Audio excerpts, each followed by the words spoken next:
के छ खबर? त्यही छ आजको एक्जाम अनि कस्तो राम्रो भयो? ठिकै अनि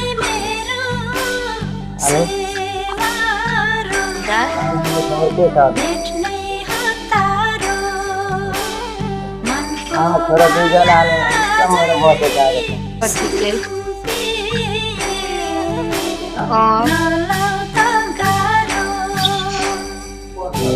अनि त्यहाँ तिम्रो मोबाइलमा स्क्रिनसट हुँदैन गर ल अनि त्यहाँ त्यही न हो र? लुप्त